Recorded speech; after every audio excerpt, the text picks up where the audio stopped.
PM Modi ने एक बार फिर विपक्ष की बोलती बंद कर दी है। विपक्ष के लोग सिर्फ आरोप लगाकर भाग जाना जानते हैं। काम के नाम पर विपक्ष के पास कुछ भी नहीं है, जबकि पीएम मोदी लगातार देश हित में काम कर रहे हैं। लेकिन कांग्रेस ये सब पचा नहीं पा रही है। कांग्रेस को लग रहा है कि अगर इसी तरह पीएम मोदी काम करते रहें तो कांग्रेस की सत्ता में वापसी कैसे होगी। यही वजह है कि कांग्रेस सरकार को घेरने के लिए तरह तरह के आरोप लगाकर भ्रामक दावे कर रही है। लेकिन पीएम मोदी ने उसकी पोल खोल दी है। पीएम मोदी ने कहा है कि कांग्रेस राजनीतिक फायदे के लिए आम लोगों की जान को जोखिम में डाल रही है। केरलम में आयोजित एक जनसभा को संबोधित करते हुए पीएम मोदी ने ईरान इजरायल युद्ध पर भारत में हो रही राजनीति को लेकर ये बयान दिया है। इस जंग के कारण पश्चिम एशिया में गहराते तनाव और उस पर भारत में हो रही राजनीति को लेकर पीएम मोदी ने कहा कि सरकार लगातार काम कर रही है ताकि पश्चिम एशिया युद्ध का भारत पर कम से कम असर पड़े। जब से ये युद्ध शुरू हुआ है, मैं दुनिया के नेताओं के संपर्क में रहा हूँ। सभी देश संघर्ष वाले इलाके में फंसे भारतीयों की सुरक्षा को प्राथमिकता दे रहे हैं। पीएम मोदी ने आगे कहा कि दूतावास लगातार काम कर रहे हैं ये सुनिश्चित करने के लिए कि विदेश में रह रहे भारतीयों को किसी भी तरह की परेशानी न हो। उनकी सुरक्षा हमारी सबसे बड़ी प्राथमिकता है। वहीं पीएम मोदी ने आगे कहा कि खाड़ी मुद्दे पर कांग्रेस की टिप्पणियां खतरनाक है, जो राजनीतिक फायदे के लिए भारतीयों की जान को जोखिम में डाल रही है। वहीं आप दर्शक भी पीएम मोदी के बयान से सहमत है कि ईरान युद्ध को लेकर कांग्रेस गंदी राजनीति कर रही है, तो कमेंट में यस और वी सपोर्ट पीएम मोदी जरूर लिखे, ताकि कांग्रेस को साफ संदेश जाए कि देश के लोग पीएम मोदी के साथ है। इस खबर में आगे आपको बताएंगे सब कुछ डिटेल में, तो बने रहिए हमारे साथ अंत तक और देखिए हमारी ये खास रिपोर्ट। साथ ही आप दर्शकों से विनम्र निवेदन है कि अगर अब तक आपने चैनल को सब्सक्राइब नहीं किया है तो अभी कर लीजिए। दर्शकों, मिडिल ईस्ट संकट के बीच पीएम मोदी ने देशवासियों को एकजुट रहने और अफवाहों से बचने की सख्त सलाह दी है। उन्होंने स्पष्ट किया है कि ऐसे संवेदनशील समय में राजनीति से ऊपर उठकर देश हित को प्राथमिकता देना जरूरी है।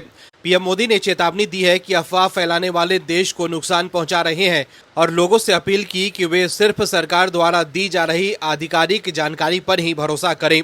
वहीं कांग्रेस सांसद राहुल गांधी ने गुजरात की बीजेपी सरकार को निशाने पर लिया। राहुल गांधी ने ऊना कांड के पीड़ितों के प्रति एकजुटता दिखाते हुए न्याय की आवाज उठाने का दावा किया।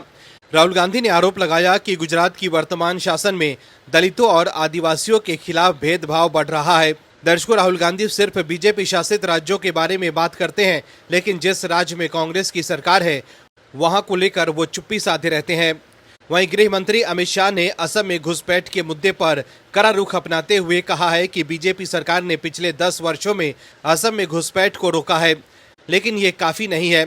उन्होंने जोर देकर कहा कि प्रत्येक अवैध प्रवासी को उनके देश वापस भेजा जाना चाहिए। एक चुनावी रैली को संबोधित करते हुए अमित शाह ने कांग्रेस नेता राहुल गांधी पर कई राज्यों में मतदाता सूची के गहन पुनरीक्षण का विरोध करने का आरोप लगाया। अमित शाह ने कहा कि यह विरोध घुसपैठियों को बचाने के लिए किया जा रहा है। उन्होंने दावा किया कि राहुल गांधी और उनकी पार्टी एसआईआर का विरोध करके घुसपैठियों को बचाना चाहते हैं।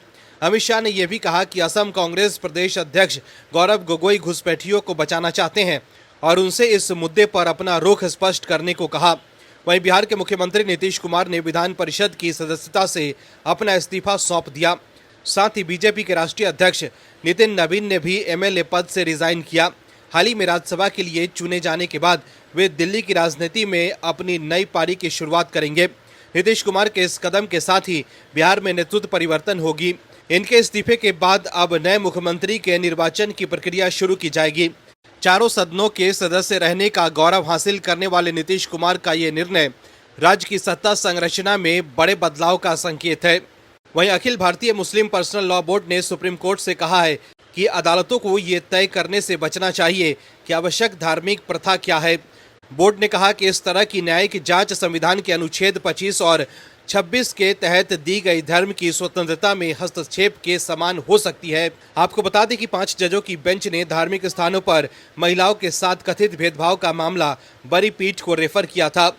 अब 7 अप्रैल को इस मामले में अंतिम सुनवाई होगी। इसमें सबरीमाला मंदिर में हर उम्र की महिलाओं के प्रवेश, मुस्लिम महिलाओं की मस्जिद में एंट्री, पारसी महिलाओं से जुड़े अधिकारों के मुद्दे शामिल हैं। लेकिन भारतीय मुस्लिम पर्सनल लॉ बोर्ड ने इसका विरोध किया है। 5 राज्यों में होने वाले विधानसभा चुनावों से पहले कांग्रेस को लगातार झटके पे झटका लग रहा है। हर राज्य में कांग्रेस आपसी कलह से जूझ रही है। इससे पार्टी के बड़े नेता इस्तीफा देकर कांग्रेस की चिंता बढ़ा रहे हैं। दरअसल पुडुचेरी में होने वाले विधानसभा चुनावों से लेकर सियासी तकरार छिड़ी है। सभी पार्टियां चुनावी मैदान में अपना दमखम लगा रही हैं। इसी बीच कांग्रेस को एक बड़ा झटका लगा। पूर्व प्रदेश अध्यक्ष कांग्रेस नेता एवी सुब्रमण्यम ने कांग्रेस पार्टी के सभी पदों से इस्तीफा दे दिया। उन्होंने पुडुचेरी प्रदेश कांग्रेस कमेटी के अध्यक्ष वी वेथिलिंगम को एक लेटर लिखा और लेटर में उन्होंने इस फैसले के लिए निजी कारणों और जरूरी हालातों का हवाला दिया।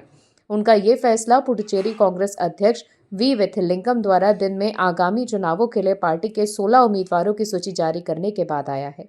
सूची के अनुसार डीपीआर सेल्वम मन्नादिपट्टू से चुनाव लड़ेंगे, जबकि पी कार्तिकेयन को ओसूडू से मैदान में उतारा गया है। वहीं हाल ही में तेलंगाना के वरिष्ठ कांग्रेस नेता और पूर्व मंत्री टी जीवन रेड्डी ने पार्टी से इस्तीफा दे दिया था। उनके इस्तीफे के फैसले को मुख्यमंत्री रेवंत रेड्डी के लिए एक बड़ा राजनीतिक झटका माना जा रहा है। जीवन रेड्डी ने अपने इस्तीफे में पार्टी के भीतर पिछले 20 महीनों से जारी मानसिक प्रताड़ना और अपमान को इसकी मुख्य वजह बताया है। वहीं इससे पहले असम में भी कांग्रेस को बड़ा झटका लगा था। पार्टी के लोकसभा सदस्य प्रद्युत बोरदोलाई ने सभी पदों से इस्तीफा देकर बीजेपी का दामन थाम लिया था। वहीं असम कांग्रेस के पूर्व अध्यक्ष भूपेन बोरा ने भी कांग्रेस से इस्तीफा देकर बीजेपी का दामन थाम लिया था। दर्शकों, असम में कांग्रेस सत्ता वापसी की कोशिश कर रही है। वहीं पार्टी के कई नेता साथ छोड़कर बीजेपी में शामिल हो चुके हैं। अब इस पर कांग्रेस नेता मणिकम टैगोर ने पक्ष रखा। राहुल गांधी के करीबी और कांग्रेस सांसद मणिकम टैगोर ने कहा है कि पार्टी के कई नेताओं ने अपने राज्यों में जीतने की कमी के चलते दूसरे अन्य पार्टियों का दामन थाम लिया है। इस दौरान उन्होंने बीजेपी पर तंज कसा। उन्होंने कहा कि उनके पास कांग्रेस के नेताओं को लेने के लिए बहुत सारी सीटें हैं। न्यूज एजेंसी एएनआई से बात करते हुए उन्होंने कहा कि सीनियर नेताओं ने लोकसभा में विपक्ष के नेता राहुल गांधी से दूरी बना ली थी। साथ ही उन्होंने इस बात को भी खारिज कर दिया जिनमें नेताओं के पार्टी छोड़ने की वजह निजी मनमुटाव होना है। इस तरह के फैसलों के पीछे उन्होंने सिर्फ राजनीति का मतलब बताया है। इसके अलावा मणिकम टैगोर ने 2019 और 2024 में मिली हार को लेकर कहा है कि हाल ही में असम के पूर्व प्रदेश अध्यक्ष भूपेन बोरा ने और मौजूदा सांसद प्रद्युत बोरदोलाई ने कांग्रेस से नाराजगी जताते हुए पार्टी छोड़ दी है। वो बीजेपी में शामिल हो गए हैं। बीजेपी का कांग्रेस के कई पूर्व नेताओं को शामिल करना एक PR चाल थी। इसका मकसद नैरेटिव बनाना था। जो लोग राहुल गांधी के करीबी हैं वो भी पार्टी छोड़ रहे हैं। वो सिर्फ दिल्ली सेंट्रिक लोग थे। ग्रेटर कैलाश और ऐसे ही अन्य इलाकों के लोग थे। वो दिल्ली में रहते थे, उत्तर प्रदेश, मध्य प्रदेश और अन्य राज्यों से चुनाव लड़ते थे।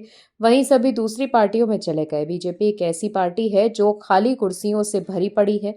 वो इसीलिए चले गए क्योंकि उनकी सीटों पर उनकी जीतने की क्षमता कम बची थी। वो सभी चले गए क्योंकि वो अपनी सीटें जीतने में सक्षम नहीं थे। तो देखा आपने कैसे कांग्रेस में हो रहे इस्तीफों से झल्लाकर कांग्रेस के नेता ये कह रहे हैं कि वो सभी चले गए क्योंकि वो अपनी सीटें जीतने में सक्षम नहीं थे। वहीं जब वो अपनी सीटें जीतने में सक्षम नहीं थे तो फिर राहुल गांधी ने भूपेन बोरा को रोकने की कोशिश क्यों की थी? क्यों कांग्रेस के नेता गौरव गोगोई भूपेन बोरा के घर उन्हें पार्टी छोड़कर न जाने की अपील कर रहे थे? दर्शकों, कांग्रेस सांसद शशि थरूर ने कहा है कि जब देशहित की बात आए तो राष्ट्रीय एकता बहुत महत्वपूर्ण हो जाती है। उन्होंने ये बात पश्चिम एशिया संकट को लेकर मुख्यमंत्रियों के साथ हुई प्रधानमंत्री नरेंद्र मोदी की बैठक के बाद कही है। कांग्रेस सांसद ने चुनौतियों से निपटने के लिए केंद्र और राज्यों के बीच सहयोग, परस्पर सम्मान और संघीय सहयोग पर जोर दिया। दरअसल शुक्रवार को प्रधानमंत्री मोदी ने पश्चिम एशिया संकट और उससे उपजे हालात पर भारत पर पड़ने वाले असर को लेकर राज्यों के मुख्यमंत्रियों और केंद्र शासित प्रदेशों के उपराज्यपालों के साथ वीडियो कॉन्फ्रेंसिंग के जरिए बैठक की थी। वहीं न्यूज एजेंसी एएनआई से बात करते हुए थरूर ने कहा कि जब राष्ट्रहित की बात आती है तो हम सभी एकजुट हो जाते हैं। यदि आज केरल में यूडीएफ की सरकार है तो हम भी केंद्र से अलग नहीं होने वाले। हमें राष्ट्रीय हितों का ध्यान रखना होगा। तिरुवनंतपुरम से सांसद थरूर ने यह भी जोड़ा कि राजनीतिक मतभेद होने के बावजूद भारत के कल्याण के लिए केंद्र और राज्य दोनों मिलकर काम करते हैं। थरूर ने कहा कि हम इन मामलों पर केंद्र सरकार के साथ मिलकर काम करेंगे। इसका मतलब ये नहीं है कि केरल में चुनावों के मामले में हमें राजनेताओं के सहमत होना ही है, वो एक अलग मामला है, लेकिन केंद्र सरकार के साथ काम करना राज्य सरकार का कर्तव्य है और केंद्र के लिए भी राज्यों के साथ मिलकर काम करना उनका कर्तव्य है। ये एक आपसी संघवाद होना चाहिए। इसका मतलब है कि राज्यों और केंद्र दोनों की अपनी अपनी जिम्मेदारियां, अपने अपने दायित्व और अपने अपने कर्तव्य हैं। मुझे उम्मीद है कि दोनों पक्ष इसका सम्मान करेंगे। वहीं थरूर ने पीएम मोदी और अमेरिकी राष्ट्रपति ट्रंप के बीच हुई कूटनीतिक बातचीत का स्वागत किया और इसे एक सकारात्मक कदम बताया। उन्होंने कहा है कि मुझे खुशी है कि अमेरिका के राष्ट्रपति और भारत के प्रधानमंत्री आपस में बातचीत कर रहे हैं, ये एक अच्छी बात है। दर्शकों, पीएम मोदी और ट्रंप के बीच हुई बात को लेकर शशि थरूर ने खुशी जाहिर की, लेकिन कांग्रेस प्रवक्ता सुप्रिया श्रीनेत ने मोदी सरकार पर निशाना साधा था। दरअसल इस फोन कॉल को लेकर ऐसी खबरें सामने आई कि बातचीत में एलन मस्क भी मौजूद थे। इसको लेकर सुप्रिया श्रीनेत ने एक्स पर पोस्ट कर लिखा, अमेरिका के राष्ट्रपति ट्रंप और भारत के प्रधानमंत्री मोदी के बीच एक महत्वपूर्ण कॉल में एलन मस्क जैसे बिजनेसमैन की क्या भूमिका थी। युद्ध शुरू होने के बाद ट्रंप और मोदी के बीच ये पहला कॉल था। दो राष्ट्रीय अध्यक्षों के बीच एक अहम कूटनीति कॉल को भी तमाशा बनाकर रख दिया। मस्क की इस कॉल में मौजूदगी का खुलासा न्यूयॉर्क टाइम्स ने किया।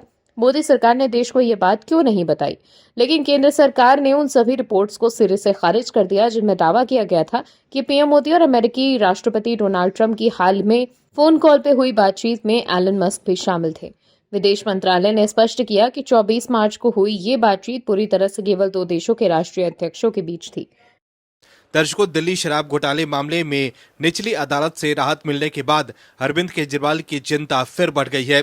हाईकोर्ट में सीबीआई ने पूरी ताकत झोंक दी है। वहीं हाईकोर्ट से नोटिस मिलने के बाद अरविंद केजरीवाल ने जज पर ही सवाल उठा दिया। वहीं अब अरविंद केजरीवाल ने सवाल उठाया है कि सेशन कोर्ट के फैसले को लेकर जब सीबीआई ने हाईकोर्ट में चुनौती दी है तो गृह मंत्री अमित शाह हमने कहकर किस ओर इशारा कर रहे हैं। दरअसल एक टीवी इंटरव्यू में गृह मंत्री अमित शाह ने कहा है कि दिल्ली की सेशन कोर्ट के फैसले को हमने हाईकोर्ट में चुनौती दी। इसी बयान को लेकर अरविंद केजरीवाल सवाल उठा रहे हैं। दरअसल अरविंद केजरीवाल ने इसे सीबीआई की स्वतंत्रता पर सवाल खड़ा करने वाला बताया। अरविंद केजरीवाल ने एक्स पर पोस्ट कर लिखा है कि अमित शाह जी द्वारा एक टीवी चैनल को दिया गया इंटरव्यू सुनिए। वो साफ साफ कह रहे हैं कि सीबीआई स्वतंत्र नहीं है और वे सीधे सीबीआई को निर्देश देते हैं। उन्होंने इंटरव्यू में कहा, यह सेशन कोर्ट का फैसला है जिसे हमने दिल्ली हाई कोर्ट में चुनौती दी है। सेशन कोर्ट का फैसला सीबीआई के खिलाफ आया है, उस फैसले को सीबीआई ने चुनौती दी। फिर वे कैसे कह रहे हैं कि हमने चुनौती दी? इसका मतलब वे खुद ही सीबीआई है। यही नहीं, आगे अमित शाह जी ऐलान करते हैं कि हाई कोर्ट का जो फैसला आएगा उसके खिलाफ मुझे सुप्रीम कोर्ट जाना होगा। यानी कि उन्हें अभी से ही पता है कि हाई कोर्ट का फैसला मेरे खिलाफ आएगा। कैसे? दर्शकों, अमित शाह के बयान के बाद अरविंद केजरीवाल अभी से ही चिंतित नजर आ रहे हैं कि कहीं हाईकोर्ट का फैसला उनके खिलाफ न आ जाए। इसको लेकर केजरीवाल को अभी से ही चिंता हो रही है। अरविंद केजरीवाल ने इस इंटरव्यू का वीडियो एक्स पर शेयर किया और कहा कि ये बयान साफ तौर पर दर्शाता है कि जांच एजेंसियां स्वतंत्र रूप से काम नहीं कर रही, बल्कि उन पर राजनीतिक दबाव है। वहीं अरविंद केजरीवाल के पोस्ट को एक्स पर शेयर कर आम आदमी पार्टी के सांसद संजय सिंह ने लिखा है कि आखिर अमित शाह जी को कैसे पता चला कि हाई कोर्ट का जो फैसला आएगा उसके खिलाफ अरविंद केजरीवाल जी को सुप्रीम कोर्ट जाना होगा? क्या हाई कोर्ट का फैसला बीजेपी को पहले से ही पता है? दर्शकों, अमित शाह के बयान के बाद आम आदमी पार्टी के लोग अभी से ही हाई कोर्ट के फैसले पर सवाल उठा रहे हैं। वहीं इससे पहले अरविंद केजरीवाल ने इस केस की सुनवाई कर रही जस्टिस स्वर्णकांता शर्मा पर सवाल उठा दिया था।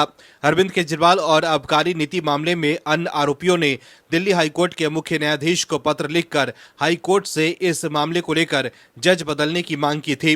बता दें कि जस्टिस स्वर्णकांता शर्मा इन दिनों दिल्ली की कथित शराब नीति घोटाले पर सुनवाई कर रही है, लेकिन आम आदमी पार्टी ने उनकी निष्पक्षता पर सवाल उठा दिए थे। हालांकि यहां भी केजरीवाल एंड कंपनी को तगड़ा झटका लगा।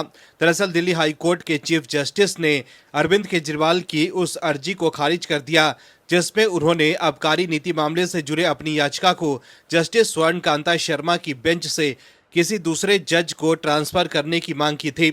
वहीं दूसरी तरफ गुजरात की एक रैली में अरविंद केजरीवाल ने कहा है कि राज्य में आपको मिल रही भारी जनसमर्थन से बीजेपी घबरा गई है और बौखलाहट में रोज हमारे कार्यकर्ताओं को गिरफ्तार करवा रही है। दर्शकों, आम आदमी पार्टी के नेताओं की आदत है कि वो हर मुद्दे पर धरना प्रदर्शन करने उतर जाते हैं। गुजरात में भी आम आदमी पार्टी के नेता वही कर रहे थे।